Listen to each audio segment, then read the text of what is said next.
Sauce ciego, mujer dormida. Al cerrar los ojos percibí el olor del viento. Un airecillo de mayo con turgencias afrutadas. Ahí estaba la piel y la pulpa blanda y jugosa y las semillas.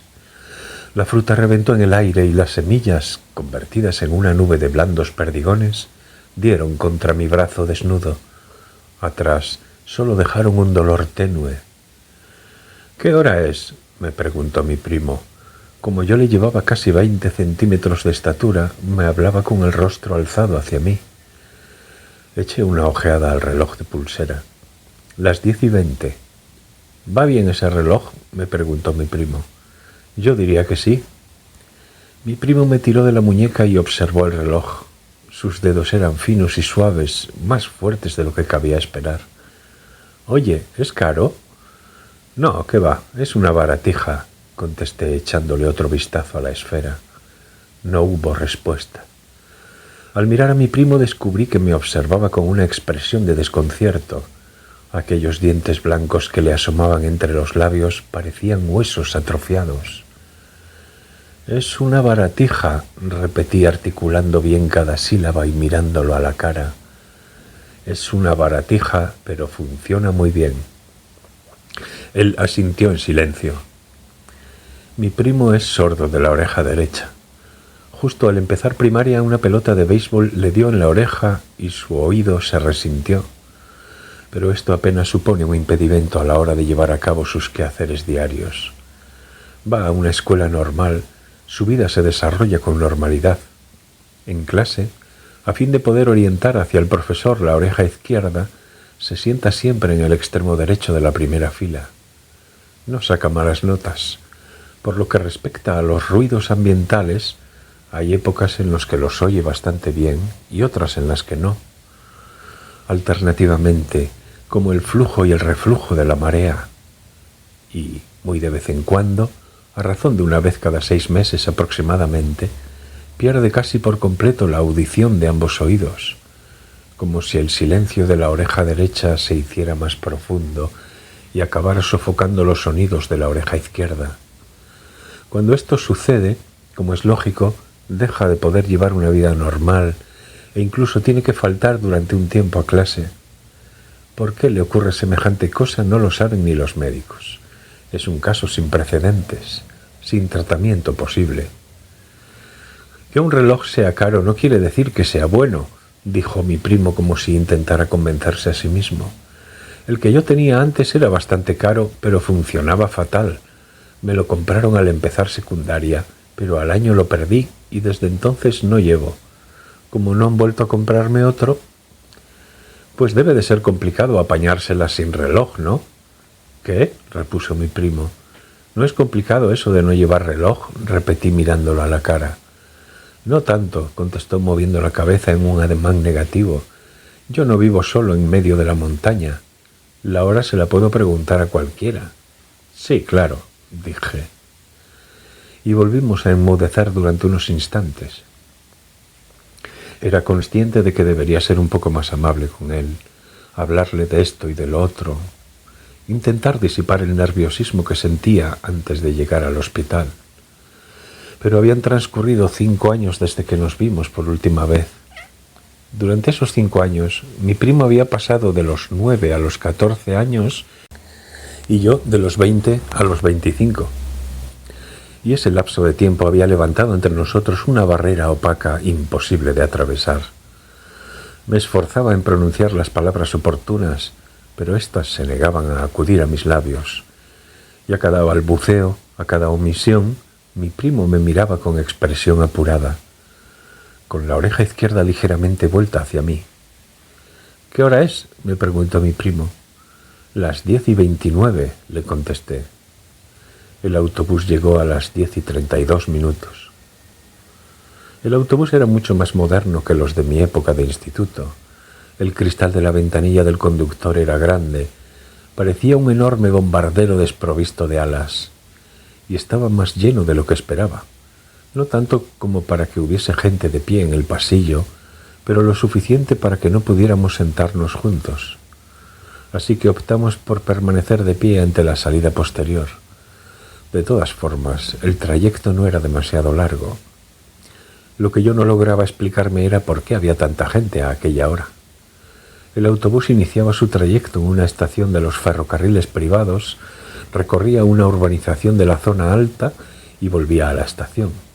A lo largo del camino no había ningún lugar de interés turístico ni ninguna institución. Había algunos colegios y, a la hora de ir a la escuela, el autobús estaba siempre lleno, pero a mediodía no tendría por qué estarlo tanto. Mi primo se agarró con una mano a la barra y yo a la correa que colgaba del techo. El autobús brillaba, parecía recién salido de fábrica. Los metales relucían, sin una nube que los empañara, tan limpios que podías ver tu cara reflejada en su superficie. El tapizado de los asientos era tupido y las señas de orgullo y optimismo características de las máquinas nuevas eran evidentes, incluso en cada uno de los pequeños tornillos. Que el autobús fuera nuevo y que estuviese más lleno de lo que yo suponía me desconcertó. Tal vez hubiese cambiado de trayecto sin que yo lo supiera. Recorrí el interior del vehículo con ojos atentos, miré hacia afuera, pero allí solo encontré la apacible zona residencial de costumbre. «Vamos bien con este autobús, ¿verdad?», me preguntó mi primo con inquietud. Tal vez le preocupara la expresión de desconcierto que asomaba a mi rostro desde que habíamos montado en el autobús. «Sí, tranquilo», le dije, a medias para convencerme a mí mismo. «No hay equivocación posible, es la única línea que pasa por aquí». «Antes cogías este autobús para ir al colegio, ¿verdad?», me preguntó mi primo. «Sí». «¿Y a ti te gustaba la escuela?». «No mucho», le dije con franqueza, «pero allí veía a mis amigos e ir a clase tampoco era tan duro que digamos». Mi primo reflexionó sobre lo que le había dicho. «¿Y a esos amigos los ves todavía?». «No, ya hace mucho que no he vuelto a verlos», respondí eligiendo las palabras con cuidado. «¿Y por qué? ¿Por qué no os veis?». «Porque vivimos muy lejos». No era cierto, pero tampoco tenía otra explicación que darle. Cerca de mí estaba sentado un grupo de ancianos. Habría unos 15 en total. A ellos se debía, en realidad, que el autobús estuviera tan lleno. Los ancianos estaban todos muy morenos. Lucían un bronceado uniforme hasta en el cogote. Y todos, sin excepción, estaban delgados. La mayoría de los hombres vestía camisa gruesa de montaña, la mayoría de las mujeres una blusa sencilla sin adornos.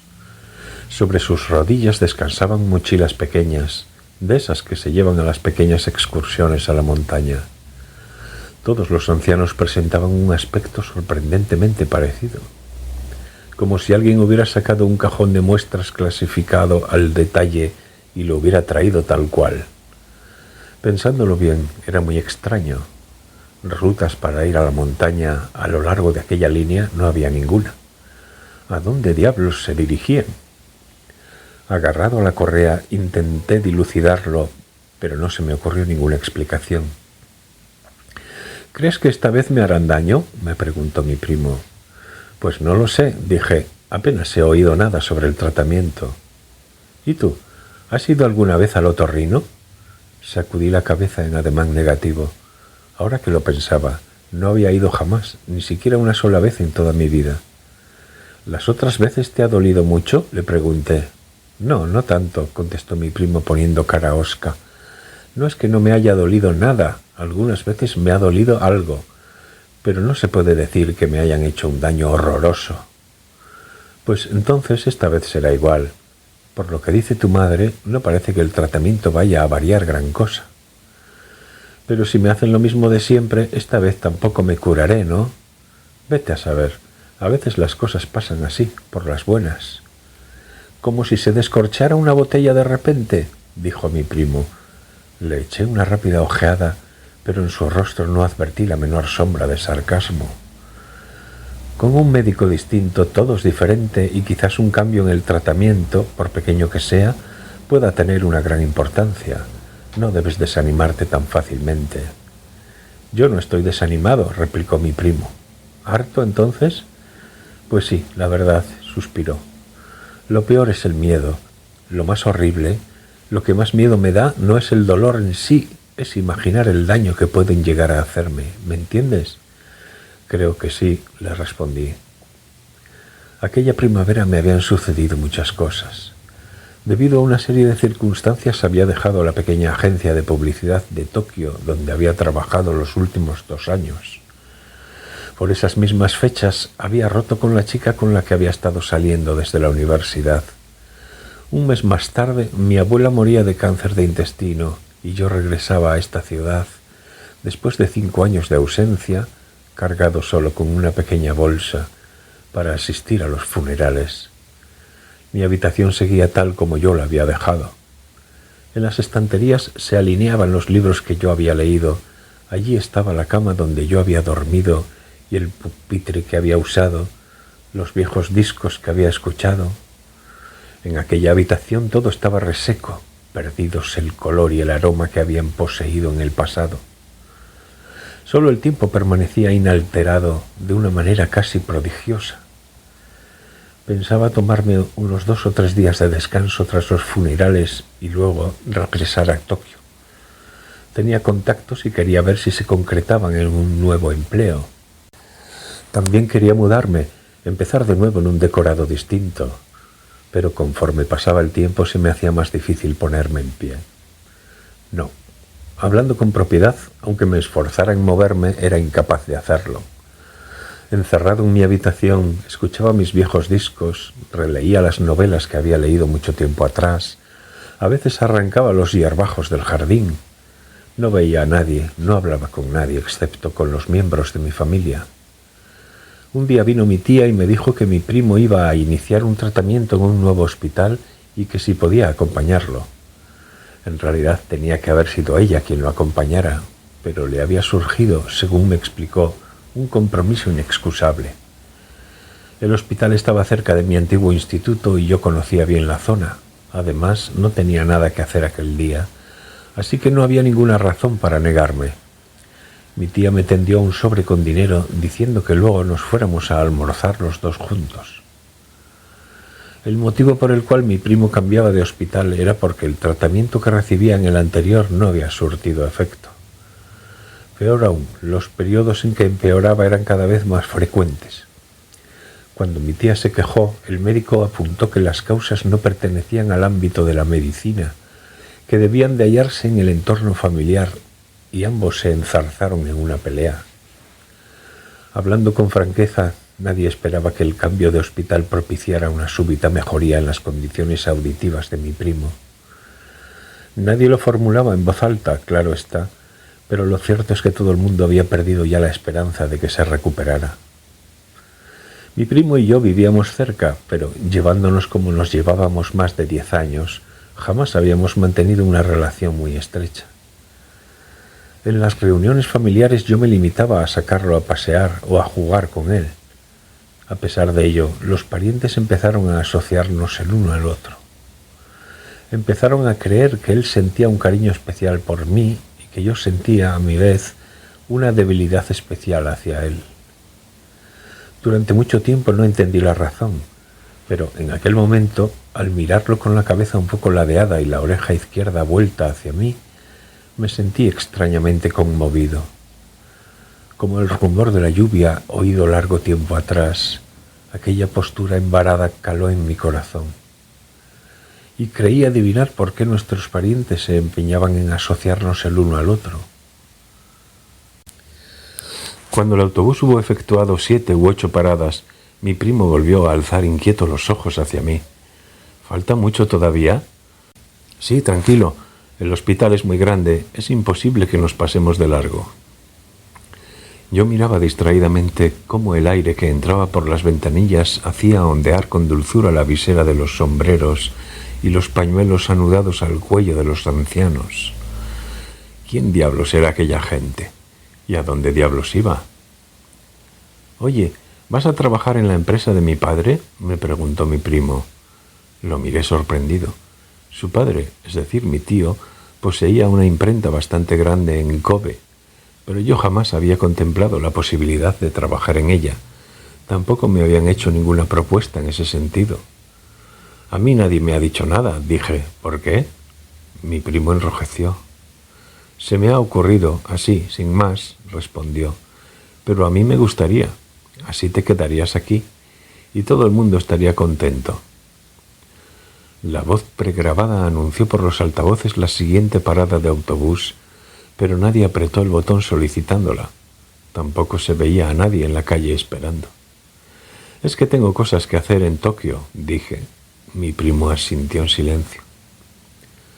En realidad no tengo nada que hacer en ninguna parte, pero el último lugar donde puedo estar es aquí. Conforme el autobús fue subiendo la cuesta de la montaña, las hileras de edificios se hicieron más escasas. El tupido ramaje de los árboles arrojaba una densa sombra sobre la calzada. Empezaron a aparecer casas de estilo extranjero, de paredes pintadas y vallas bajas. El aire era fresco. Cada vez que el autobús tomaba una curva, el mar aparecía bajo nuestros ojos para desaparecer a continuación. Mi primo y yo fuimos siguiendo con la mirada el paisaje hasta llegar al hospital. Mi primo me dijo que la visita sería larga y que no me necesitaba, que lo esperara en alguna parte. Tras dirigir un breve saludo al médico, salí de la sala de consulta y me dirigí a la cafetería. Aquella mañana apenas había desayunado y tenía el estómago vacío, pero en el menú no encontré nada que me despertara el apetito. Al final pedí solo un café.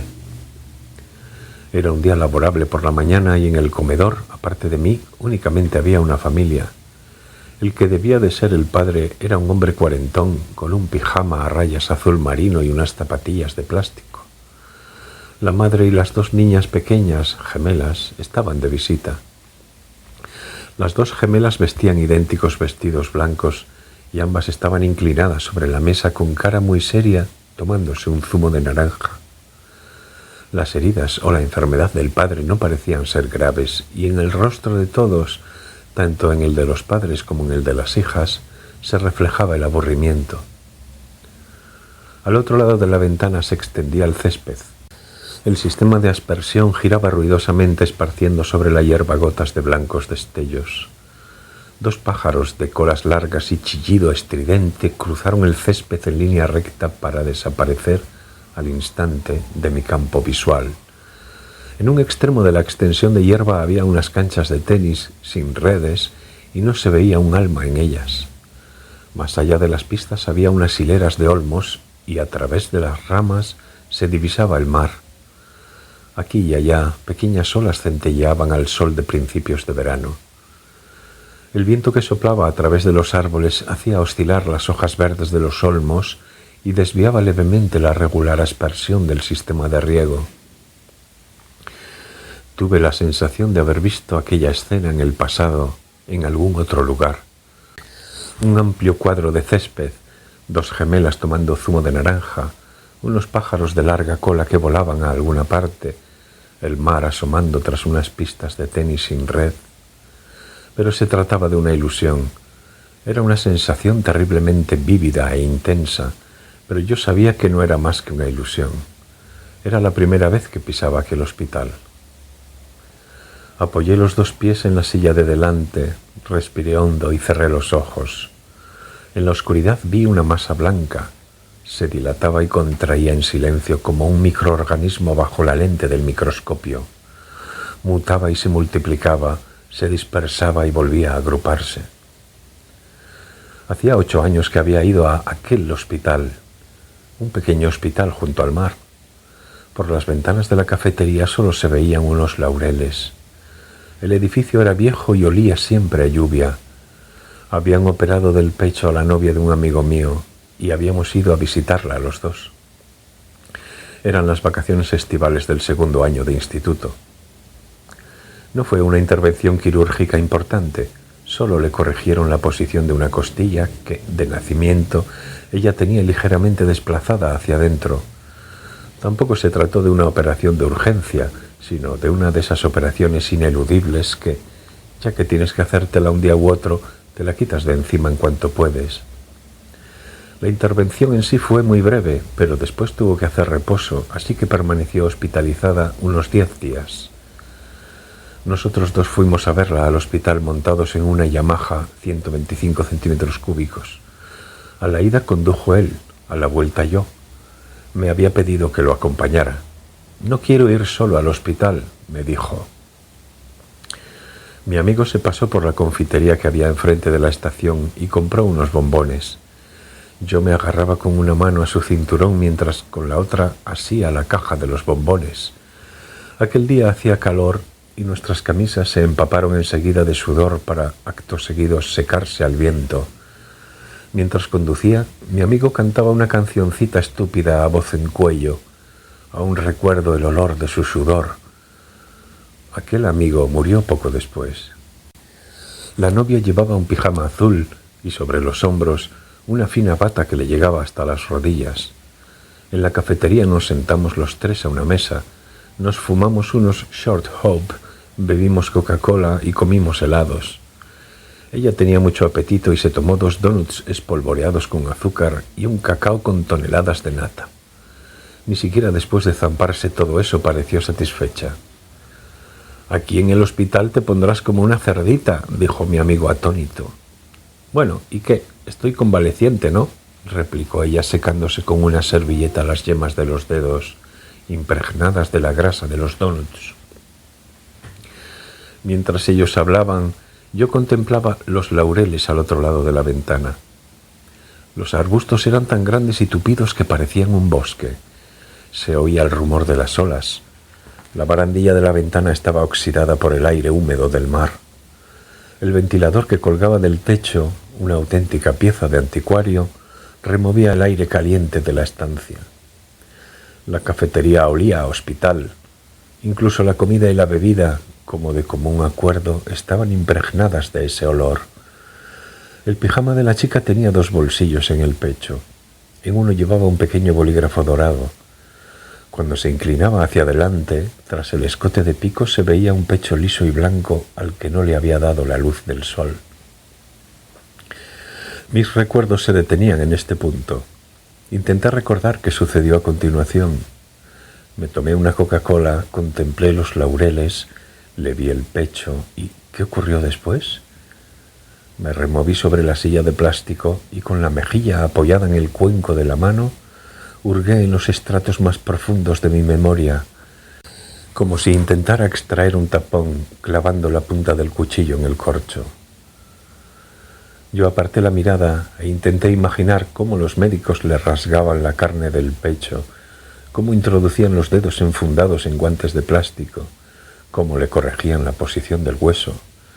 Me pareció terriblemente irreal, igual que una metáfora. Sí. Luego hablamos de sexo. Fue mi amigo quien lo hizo. ¿Qué dijo?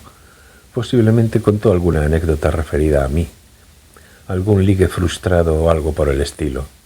Sí, creo que se trataba de eso. Nada del otro mundo, en realidad. Pero lo exageró tanto que ella acabó riéndose a carcajadas. Incluso yo me reí. Mi amigo era muy bueno contando historias. «No me hagas reír», dijo la novia con una mueca de dolor. «Al reír me duele el pecho». «¿Dónde?», le preguntó mi amigo. Ella se apretó por encima del pijama un punto en la parte inferior del seno izquierdo, justo donde debía encontrarse el corazón. Mi amigo bromeó sobre ello y la novia volvió a reírse. Miro mi reloj de pulsera. Son las 11:45 y mi primo aún no ha regresado. Como se acerca la hora del almuerzo, el comedor ha empezado a llenarse.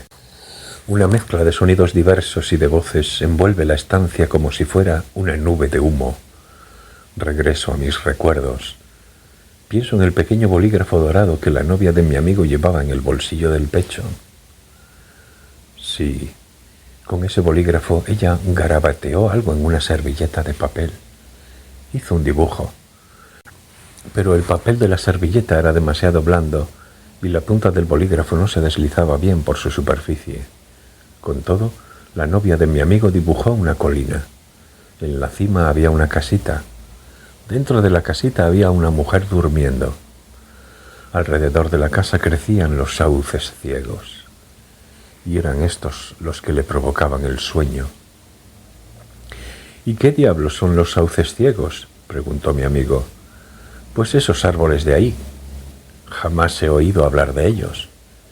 Es que me los he inventado yo, sonrió ella. Los sauces ciegos tienen un polen muy fuerte, y cuando unas pequeñas moscas portadoras de ese polen penetran en el oído de una mujer, ésta se queda dormida. La novia de mi amigo cogió una servilleta de papel y dibujó un sauce ciego. Era un árbol de tamaño similar a la azalea. Tenía flores, pero éstas estaban rodeadas de gruesas hojas verdes. Las hojas recordaban un ramillete de colas de lagartija. Los sauces ciegos no se parecían en absoluto a los sauces de verdad. ¿Tienes tabaco?, me preguntó mi amigo. Le arrojé por encima de la mesa un paquete de Short Hope y una caja de cerillas empapados de sudor. Los sauces ciegos parecen pequeños, pero sus raíces son terriblemente profundas, explicó ella. De hecho, cuando llegan a determinada edad, los sauces ciegos dejan de crecer hacia arriba y empiezan a extenderse hacia abajo, como si se nutrieran de las tinieblas. Entonces, las moscas transportan el polen, penetran en el oído de una mujer y la duermen, ¿no?, dijo mi amigo mientras intentaba trabajosamente encender un cigarrillo con una cerilla húmeda. ¿Y qué hacen luego esas moscas? Se quedan dentro del cuerpo de la mujer y van comiéndose su carne, claro, explicó ella. «Ñam, ñam», dijo mi amigo. Sí, aquí estaba escribiendo un largo poema sobre los sauces ciegos y nos explicó de qué iba. Eran sus únicos deberes de verano. Se inventó una historia basada en un sueño que había tenido una noche y tardó una semana en escribir en la cama una larga poesía. Mi amigo dijo que la quería leer, pero ella se negó, aduciendo que todavía no había perfilado los detalles y, a cambio, hizo un dibujo y nos explicó el contenido de la poesía. Un joven subió a la colina para salvar a la mujer dormida por el polen de los sauces ciegos. «Ese soy yo, seguro», intervino mi amigo. Ella sacudió la cabeza. «No, no eres tú». «¿Y tú eso puedes saberlo?», preguntó mi amigo. «Sí», dijo ella con la cara muy seria. «No sé cómo, pero lo sé. ¿Te sienta mal?». «Pues claro, tú dirás», dijo mi amigo medio en broma, frunciendo el entrecejo. El joven iba subiendo despacio la colina y abriéndose paso entre los frondosos sauces ciegos. A decir verdad, era la primera persona que subía la colina desde que los sauces ciegos se habían adueñado de ella. Con la gorra encasquetada hasta las cejas, el joven avanzaba ahuyentando con una mano las moscas que pululaban a su alrededor, para ver a la joven dormida, para despertarla de su largo y profundo sueño. Pero allá en lo alto de la colina, las moscas ya habrán devorado el cuerpo de la mujer, ¿verdad?, dijo mi amigo. «En cierto sentido», respondió ella. Eso de que, en cierto sentido, su cuerpo haya sido devorado por las moscas debe de significar que, en cierto sentido, esta es una historia triste, seguro, dijo mi amigo. «Pues tal vez», dijo ella tras reflexionar unos instantes. «¿Qué te parece a ti?», me preguntó. «Pues que suena, en efecto, a historia triste», respondí. Mi primo volvió a las 12:20. Tenía la mirada perdida y llevaba una bolsa con medicamentos en la mano. Plantado en la entrada de la cafetería, tardó mucho tiempo en localizar mi mesa. Sus pasos eran rígidos, como si le costara mantener el equilibrio. Al tomar asiento frente a mí, aspiró una profunda bocanada de aire, como si hubiera estado tan ocupado que se le hubiese olvidado respirar. «¿Cómo ha ido?», le pregunté. «Uf», suspiró mi primo. Aguardé unos instantes a que empezara a hablar, pero no dijo nada. «¿Tienes hambre?», le pregunté. Mi primo asintió en silencio. «¿Tomamos algo aquí, entonces? ¿O cogemos el autobús y vamos a comer a la ciudad? ¿Qué prefieres?». Mi primo recorrió el interior del local con mirada dubitativa y dijo: «Aquí mismo está bien». Compré los tickets y pedí el almuerzo para 2. Hasta que nos trajeron la comida, mi primo estuvo contemplando en silencio el paisaje al otro lado de la ventana. El mar, la hilera de robles, los aspersores, la misma vista, en definitiva, que había estado contemplando yo hacía unos instantes. En la mesa contigua, un matrimonio de mediana edad, muy atildado, comía unos sándwiches y hablaba de un conocido suyo ingresado por cáncer. de que si 5 años atrás le habían prohibido fumar, pero que al parecer ya entonces era demasiado tarde, de que si al levantarse escupía sangre, cosas por el estilo. La mujer preguntaba y el marido respondía. El marido le explicó que, en cierto sentido, el cáncer era el reflejo de la vida de quien lo padecía. Nuestro almuerzo consistió en hamburguesas y pescado blanco frito, ensalada y pan. Comimos el uno frente al otro en silencio. Mientras tanto, el matrimonio siguió hablando con pasión de la génesis del cáncer. ¿Por qué se había extendido tanto en los últimos tiempos? ¿Por qué no había sido posible conseguir un medicamento eficaz? Cosas por el estilo. En todas partes, igual, dijo mi primo con voz carente de inflexión, contemplándose las 2 manos. Siempre te preguntan las mismas cosas, todos te hacen las mismas pruebas. Estábamos delante del hospital, sentados en un banco esperando el autobús. Sobre nuestras cabezas, el viento mecía de vez en cuando las hojas de los árboles. ¿Y hay veces en que pierdes el oído por completo?, le pregunté a mi primo. Sí, respondió él, y no oigo nada. ¿Y qué se siente en esos momentos? Mi primo se quedó reflexionando con la cabeza ladeada. De pronto, va y no oyes nada, pero tardas mucho tiempo en darte cuenta. No oyes ningún sonido, como si estuvieras en el fondo del mar con tapones en los oídos. Eso continúa durante un tiempo, mientras no oyes nada, pero no se trata solo del oído. No oír es solo una parte de todo eso. ¿Es desagradable? Mi primo hizo un breve y categórico gesto negativo con la cabeza. No sé por qué, pero no. Tiene inconvenientes, eso sí, no poder oír nada. Intenté hacerme una idea, pero ninguna imagen acudió a mi cabeza. ¿Has visto Fuerte Apache de John Ford?, me preguntó mi primo. Sí, la vi hace mucho tiempo, respondí. El otro día la pusieron en la televisión. Es muy interesante. Sí, sí que lo es, asentí. Al principio de la película sale un general recién destinado al fuerte. A este general sale a recibirlo un capitán veterano, que es John Wayne. El general no conoce todavía la situación en la que se encuentra el oeste, y en los alrededores del fuerte los indios se han rebelado. Mi primo se sacó del bolsillo un pañuelo blanco doblado y se secó las comisuras de los labios. Al llegar al fuerte, el general se dirige a John Wayne y le dice: «De camino hacia aquí he visto algunos indios». Entonces John Wayne, con rostro impasible, le responde: «No hay de qué preocuparse, mi general. Si dice usted que ha visto indios, es que los indios no estaban allí». No recuerdo las palabras exactas, pero era algo por el estilo. ¿Entiendes lo que quiere decir? No recordaba que en Fuerte Apache existiera tal diálogo. Me daba la impresión de que era un poco demasiado abstruso para tratarse de una película de John Ford, pero hacía ya mucho tiempo que la había visto. Pues querrá decir que lo que cualquiera puede ver no tiene gran importancia. Vaya, eso me parece.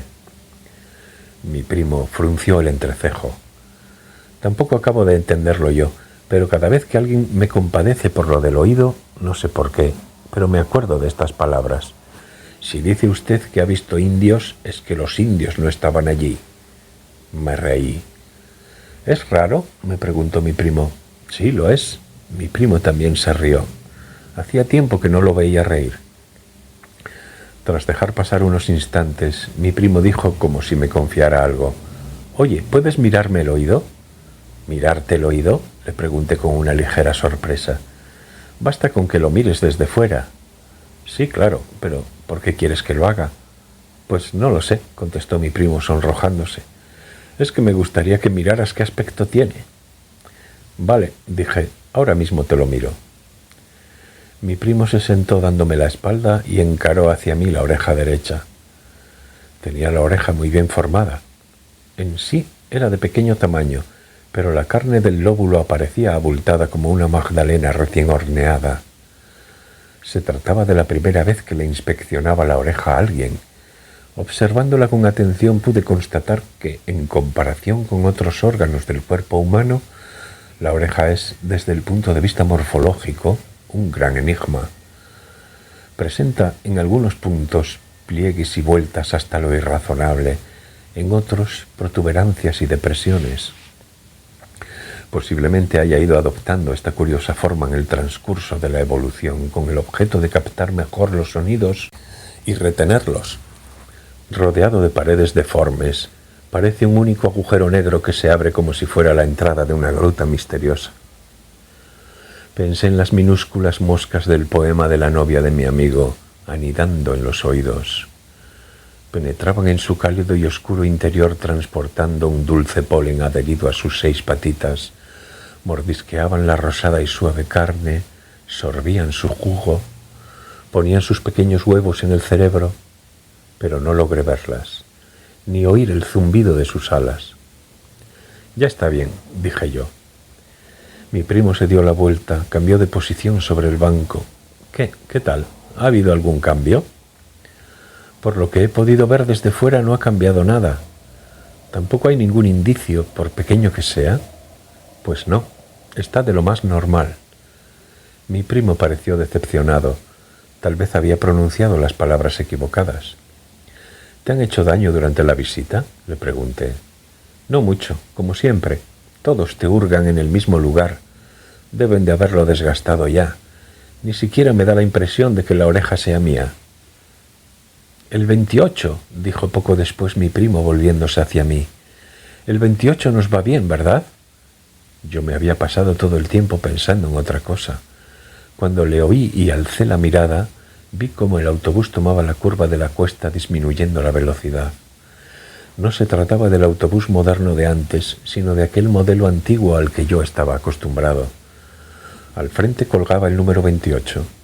Me dispuse a levantarme, pero fui incapaz de moverme. Los brazos y las piernas, como si estuviera en medio de una fuerte corriente, no me obedecían. Entonces me acordé de la caja de bombones que llevamos aquella tarde de verano al hospital. Cuando la novia de mi amigo abrió la caja, no quedaba ni rastro de la docena de pequeños bombones, convertidos en una masa pegajosa adherida a los papeles separadores y a la tapa. A mitad de camino hacia el hospital, mi amigo y yo habíamos detenido la motocicleta en la playa. Nos habíamos tendido en la arena a charlar. Dejamos la caja de bombones bajo el ardiente sol de agosto. Y, debido a nuestra negligencia, a nuestra arrogancia, los dulces se habían estropeado, habían perdido su forma, se habían echado a perder. Aquel día, nosotros deberíamos haber sentido algo al respecto. Alguien, uno de los dos, debería haber dicho algo con sentido, aunque no fuera mucho, sobre aquello. Pero lo cierto es que aquella tarde nosotros no sentimos nada. Intercambiamos algunas bromas estúpidas y nos separamos. Nada más. Y dejamos atrás la colina donde proliferaban los sauces ciegos. Mi primo me agarró del brazo con fuerza. «¿Estás bien?», preguntó. Volví en mí, me puse de pie. Esta vez pude levantarme sin dificultad. Pude volver a sentir en la piel aquella preciosa brisa de mayo. Luego permanecí durante unos segundos en un extraño lugar envuelto en tinieblas, en un lugar donde no existía lo visible y sí existía lo invisible. Unos instantes después, el autobús 28 real se detenía ante nuestros ojos y abría sus puertas reales. Y nosotros pasábamos a su interior y nos dirigíamos a otra parte. Apoyé una mano en el hombro de mi primo. «Estoy bien», le dije.